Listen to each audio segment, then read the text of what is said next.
Regresamos a Territorio Comanche. Ay, güey, me salió la voz de hombre. Es que descansé la garganta. Así regresan de las Europas, ¿no? Así regresamos de Europa. Pues bienvenidos a...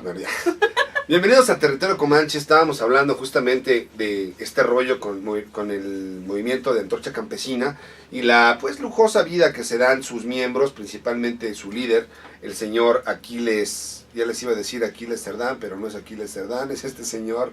mínimo no dijiste que era Aquiles Bailo, ¿no? Porque es Aquiles Córdoba. Aquiles ¿no? Baila, ay, no les digo, qué ocurrente viene hoy, mi queridísima, bueno. mi queridísima Vanessa, caray. Pues todavía, fíjate, en el año 2018, ¿no? Precisamente allá en Ixtapaluca, en uno de los municipios del Estado de México, todavía con presencia de este señor Aquiles Córdoba, como bien lo menciona mi queridísima Vanessa Paredes Rojas. Eso. Ay, tiene nombre de dictadora la señora. Bueno, el Paredes es por aquello de que tiene su priista adentro, ¿no? Todos Y el tenemos Rojas, un pues priista, sí es su apellido, ¿no? En ese momento todavía el ex candidato a la presidencia por parte del Revolucionario Institucional, José Antonio Meade, que ahora ya anda muy hipster y se dejó la barba y anda como en una onda muy... Y ya anda coqueteando con la 4T, ¿eh? Pues es que al final no les queda otra, ¿no? Así Digo, dijo una desgracia de Pejito. la 4T es Véngase para acá, ¿no? No que- lo vamos a descobijar aquí. que López Mi Obrador flamante se siente flamante Mesías. secretario, ¿no? Pues digo, ¿no? Esas 5 secretarías no van a ser, no fueron de balde, entonces pues ya lo trajo al equipo. ¿Sabes cómo robar? Digo, ¿sabes cómo ejercer? Sabes que no viste nada. Pues todavía en aquellos años, el candidato a la presidencia, en el 2018, estamos hablando de escasos 2 años, Aquiles Córdoba seguía operando, ¿no? Como este grupo de choque, como este brazo político poderoso para el Revolucionario Institucional, y en un evento público, precisamente en uno de estos eventos de campaña electoral, el señor Meade, pues públicamente lo dijo, reitero, a este líder de Antorcha Campesina, pues que trataran de frenar a nuestro actual presidente Andrés Manuel López Obrador. O sea, no es ningún secreto que esta Antorcha Campesina, y lo digo y perdonen mi inglés o mi francés en este caso, ha sido la prostituta del Revolucionario Institucional, ¿no? Estos señores sí tuvieron un origen, digamos, bastante bueno y surgió como un movimiento que pretendía mejorar las condiciones o erradicar, ¿no? La pobreza a través de diversas acciones de ayuda social. Sin embargo, pues como todo poder, cuando se le sube a la cabeza, cuando el cerebro está vacío, pues buscan y se enriquecen a costillas de una causa que en teoría, o que en principio fue una causa legítima, ¿no? Y podemos verlo con todos los sindicatos, con N cantidad de organizaciones que una vez que obtienen dinero público, pues entonces se les olvida para qué se tiene que utilizar, y lo utilizan, pues ellos dicen, yo también soy ciudadano, ¿no? Y pues yo me estoy ayudando y estoy ayudando a mis compañeros, a lo mejor ese es su razonamiento. Por lo pronto, pues no les funcionó el hacer este plantón afuera de la Cámara de Diputados, y en ese sentido se buscaron las sedes alternas, y ya ayer, o más bien hoy, en la madrugada, fue aprobado el presupuesto, ya nos dijo Vanessa los números, por cuántos diputados presentes, cuántas abstenciones, y desde luego con esta ausencia tan, ay, híjole, casi no lloramos porque no estuvo el PAN presente, porque ellos dicen que actuaron de una manera políticamente responsable y por eso no asistieron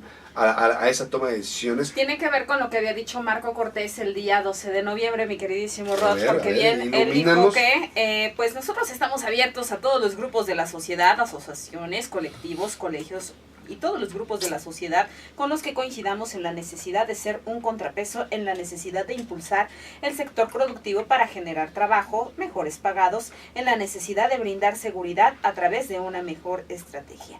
Y pues bueno, con esto cumple la organización Antorcha Campesina o Movimiento Antorchista, y pues bueno, pues derivado de esto fue lo que dijo allá en Puebla, ¿no? Justamente de donde nace este movimiento antorchista. Entonces, es por eso que estamos evidentemente nosotros desde acá ligando a estas partes, porque pues bueno, pues ya lo habías dicho tú, ¿no? Marco Cortés difícilmente es un político que puedas en todo caso darle credibilidad, ¿no? Respetar. O sea, A mí me parece como un niño tonto, como con cierto retraso y tipo, que además no sabe ni siquiera hablar, no tiene presencia, no tiene talento.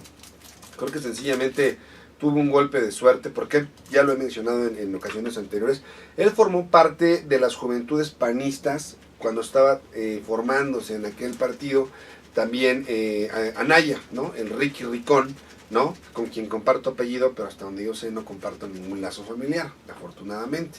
Si no, pues que se mochara con algo. No, no es cierto. Sí, ¿no? ¿Te imaginas ser nada más y nada menos primo de Chicken Little? No, hombre, está cañón. Pero bueno, hablando de estos, del poder que tiene precisamente Antorcha Campesina y de este coqueteo que tiene con el PAN, pues imagínate toda la lana que hicieron del 74 para acá, ¿no? Pues hay información de Proceso, y cito a la fuente, pues que nada menos y nada más, Antorcha Campesina tiene nada más 40 gasolineras o gasolinerías, siempre estoy en debate con eso, dicen que es gasolineras. Estaciones de servicio. Estaciones de servicio para recarga de combustible. Para abastecimiento, exactamente. 2 hoteles, centros recreativos y restaurantes. O sea, están pobres los cuates estos, ¿no? Ya ves que las cantidades de dinero que están manejando son realmente totalmente groseras. Digo, o sea, el combustible ni siquiera se utiliza a diestra y siniestra, ¿no? Nada más es algo no, que y aparte te apuesto, para transportar cosas, ¿no? Te apuesto que la mitad de lo que compraban era guachicolero. Claro, y aparte de las rutas, que allí también nos hace falta desmenuzar esta parte, las rutas alternas que se tienen en todo caso del transporte colectivo para los municipios que conectan con Antorcha Campesina y tener completamente el control sobre estos municipios, porque también de ahí prevalece, ¿no? Oye, pero entonces estamos, digamos, retomando que con las declaraciones que hizo Marco Cortés en el 12 de noviembre, él manifestó que estaban abiertos, ¿no? A diversos sectores de la sociedad. Y mira, nada más en clara alusión, porque en ese momento estábamos a 3 días de que el plazo constitucional llegara a su término. Entonces ellos ya estaban en ese momento. Ellos lo que pretenden es ver cómo y de qué manera pueden, digamos... retomar algo de lo que perdieron. No, y golpear de la manera más vil y más burda y más absurda y sin argumentos a nuestro actual presidente. No estoy diciendo con esto, yo reconozco lo que se hace bien y lo que se hace mal. Que si López Obrador ha tomado pésimas decisiones, que ha tenido decisiones muy accidentadas, que lo del aeropuerto sigue siendo tema de debate, sí está ahorrando mucha lana, pero el problema está en que sí, adelgazas los gastos del Estado, pero si tú no redireccionas de manera adecuada todos esos ingresos, entonces al final estás generando una crisis en el sector empresarial. Por ejemplo, la economía está parada. En muchos sectores de la población, gente que evidentemente toda su vida vivía bien, porque tenía pues contratos con el gobierno justamente, por ejemplo, por mencionar un caso muy emblemático, las inmobiliarias. Ustedes como yo y como cualquiera se puede dar cuenta, la ciudad atraviesa un proceso o atravesaba un proceso de gentrificación que era precisamente como desplazar a los habitantes originarios de la Ciudad de México y hacer de la Ciudad de México, pues no sé, una ciudad primermundista, donde únicamente la gente, donde únicamente los que tuvieran los recursos para poder habitar aquí, pues eran los que iban a estar. El resto, bye, ¿no? La Ciudad de México, y era a través de la construcción de plazas comerciales enormes, de departamentos de lujo, de complejos de gimnasios y como darle un estilo de vida, como bien lo mencionas, muy cosmopolita, como un estilo de vida diferente al resto del país, o por lo menos al resto de las comunidades más cercanas o del Estado de México, y en ese sentido atraviesan este proceso de gentrificación. Y esta parte de la construcción, de la empresa del acero, pues había trabajo. Hay cuestiones ahí que tú dices, pues sí, pero no es que bueno que se detuvo, ¿no? Pues sí, pero también tú no puedes cortar a rajatabla todo lo que se está haciendo, porque también paralizas la economía. Y si paralizas la economía, pues dejas a mucha gente descubierta. Y si en ese sentido no estás generando fuentes alternas y únicamente estás generando medidas populistas, como esta de darle, lo que ya hemos hablado, de darle a los chicos indiscriminadamente dinero, sin exigirles un cierto promedio, y que por ejemplo, la ayuda a los adultos mayores, Vanessa, perdón, la realidad es que se está viendo que con 3,500 pesos, o 2,700, son 2,450 lo que les otorgan. No le vas a cambiar la vida, y tú ves los supers, y yo creo que todos los hemos visto, a los viejitos rodeados de familiares, el día que van a cobrar su tarjeta al súper, porque es para la familia, no para ellos. Del día 1 al día 5, ¿no? Sí. Es cuando ves en todo caso a los adultos mayores en todos los supers. Claro, ¿no?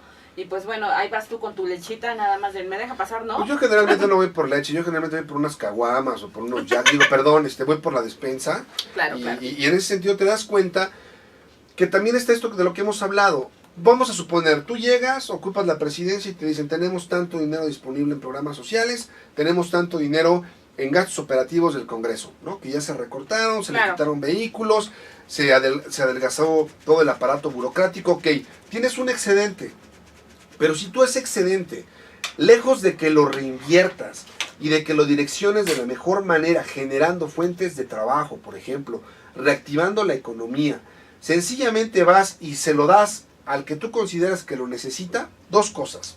No. Ni le estás cambiando la vida, lo estás haciendo literalmente un parásito social que está siendo financiado por la sociedad, les guste o no les guste, esa es la realidad. Y que finalmente no estás generando ninguna fuente de empleo. A la gente no hay que darle el pescado, hay que enseñarle a pescar. Así es. Porque al final no vas a solucionar nada. Y una vez que termine tu mandato, pues lo único que vas a hacer es que la gente, si en caso de que Morena no repita, pues les vas a volver a cortar el recurso. Y ya pasaron 6 años donde muchas de esas personas no hicieron absolutamente nada más que ir a cobrar su ayuda, porque forman parte de esos grupos vulnerables, ¿no? Fíjate que en ese sentido el discurso de Andrés Manuel López Obrador siempre ha señalado que pues bueno, que hay que repuntar de nueva cuenta a los jóvenes y en todo caso invertir en ellos. Sin embargo, como bien lo señalas, o sea, lo único que se está creando es en todo caso volver a depender del Estado. ¿Esto qué va a generar? Perdón, aquí no necesitamos becas, aquí necesitamos trabajo, maldita sea, ¿cuándo lo van a entender? ¿No? Entonces, eso en primera, ¿por qué? Porque finalmente, como bien lo señalas, este es un programa social que evidentemente a 6 años, evidentemente esto va a colapsar la economía.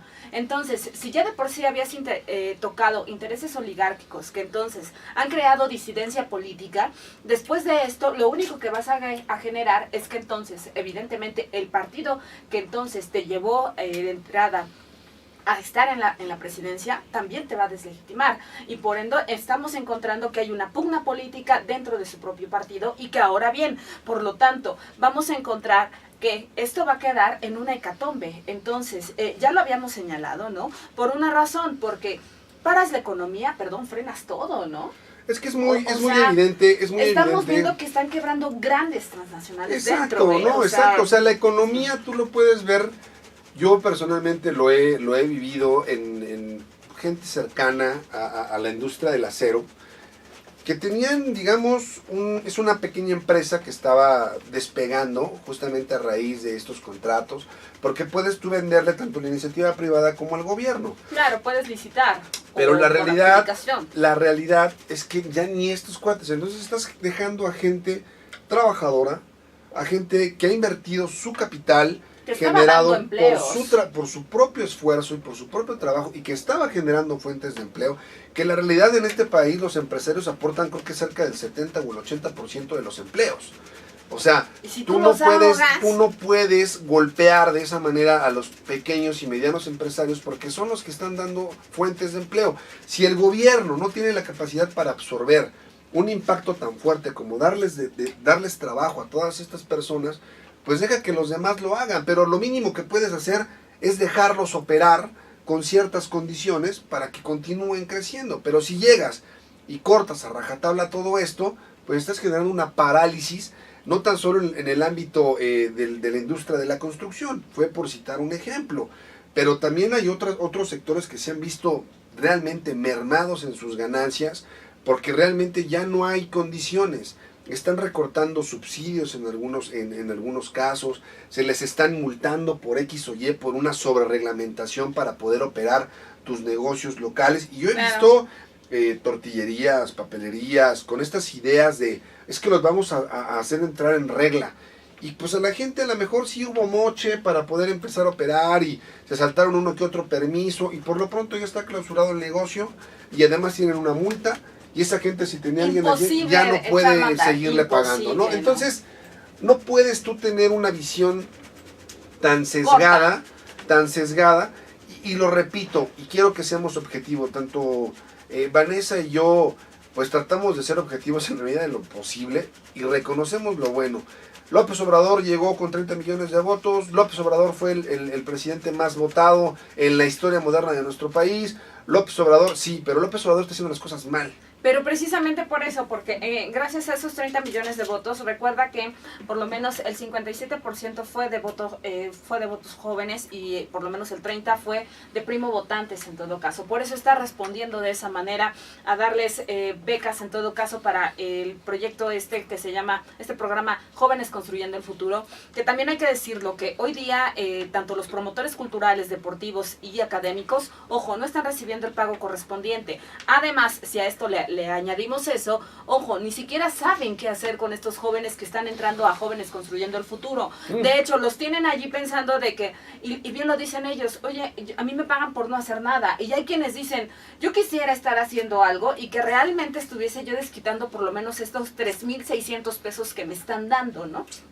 Pero ni siquiera eso, ¿no? Para que ellos mismos te digan, híjole, yo sí quisiera hacer algo y poder contribuir y que en todo caso que mi tiempo se aprovechara, sentirme útil y poder en todo caso regresar un poquito de lo que me están otorgando, eso sería increíble. Sin embargo, eso no está pasando. Entonces, eso ya te dice mucho, ¿no? Te dice, por ejemplo, básicamente que esto no está funcionando, ¿no? Entonces, esto es sumamente grave. Vamos a volver con un poquito más de esto. Y pues bueno, mis queridísimos comanches, no se vayan. Recuerden que estamos en acústicaradio.com.mx. No se vaya de territorio comanche. Eso.